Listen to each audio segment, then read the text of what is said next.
Hi guys. Good evening to all. இன்றைக்கி வந்துட்டு Friday மட்டும் இல்லை, இன்றைக்கி வந்துட்டு ஷஷ்டியும் கூட, வளர்பிறை ஷஷ்டி. அதுக்கப்புறமேட்டு வந்துட்டு பார்த்திங்கன்னா டிசம்பர் மந்தோட ஃபஸ்ட்டு ஃப்ரைடே இது. அதனால் இன்றைக்கி என்னென்னு பார்த்திங்கன்னா வளர்பிறை ஷஷ்டின்றதுனால இன்றைக்கி வந்து முருகப்பெருமானுக்கு அபிஷேகம் பண்ணணும். இன்றைக்கி காலையில் 11 மணிக்கு மேலே தான், 11னா 11:45 தெரில, சரியாக டைமிங் தெரில, அதுக்கு மேலே தான் வந்துட்டு இன்றைக்கி ஷஷ்டி ஆரம்பிக்குது. அதனால் காலையிலே சாமி கும்பிட்டாச்சு. பட் அபிஷேகம் பண்ணி நைவேத்தியம் படைச்சு சாமி கும்பிட்றது வந்து ஈவினிங் தான். இனிமேல் தான் செவ்வாய் ஓரையில் தான் கும்பிடணும்.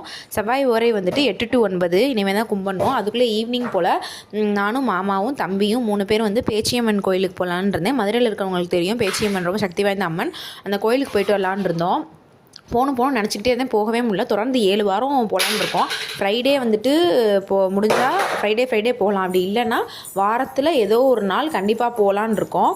அதனால் வெள்ளிக்கிழமை எப்போயுமே அந்த கோயிலில் வந்துட்டு பேச்சியம்மன் கோயிலில் கூட்டம் அதிகமாக இருக்கும்.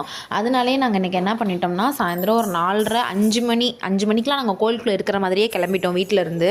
அதனால் கோயிலுக்கு போயிட்டு வெளியே அந்த பூஜை சாமான்லாம் வாங்கிட்டு பால் முட்டை வாங்குவோம். எப்போயுமே பால் முட்டை விளக்கு, சாமிக்கு வந்துட்டு பூ தருவாங்க, எலுமிச்சம்பழம் வாங்கிட்டு உள்ளே போய் அந்த நாகம்மனுக்கு வந்துட்டு பால் ஊற்றி அபிஷேகம் பண்ணிவிட்டு முட்டையை உடச்சங்கனுக்குள்ளே வச்சுட்டு அவங்க வந்து மஞ்சளும் குங்குமமும் தருவாங்க. அதை எடுத்து நம்ம நாகம்மனுக்கு வச்சுட்டு அதே குங்குமத்தை எடுத்து நம்மளும் வச்சுட்டு போய் எல்லா சாமியும் சுற்றி வந்து கும்பிட்டுட்டு அங்கே வந்துட்டு சிவன் இருப்பாங்க, பார்வதி இருப்பாங்க,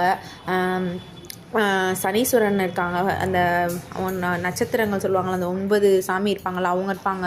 அதுக்கப்புறம் வந்துட்டு வராகியம்மன் இருப்பாங்க, எல்லா சாமியுமே இருப்பாங்க, துர்க்கை இருப்பாங்க, காளி இருப்பாங்க, முருகன் இருப்பாங்க, பிள்ளையார் இருப்பாங்க, ஆஞ்சநேயர் இருப்பார், எல்லா சாமியுமே இருப்பாங்க.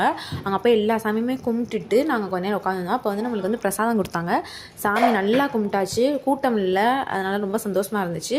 முடிஞ்ச அளவுக்கு நாங்கள் வந்துட்டு வாரம் போகலான்னு இருக்கோம். கண்டிப்பாக போக முடியும். இதோட முதல் வாரம் அது கண்டிப்பாக போவோம். இந்த வீடியோ உங்களுக்கு பிடிச்சிருந்துச்சுன்னா சப்ஸ்கிரைப் பண்ணிட்டு லைக் பண்ணுங்கள். தேங்க்யூ.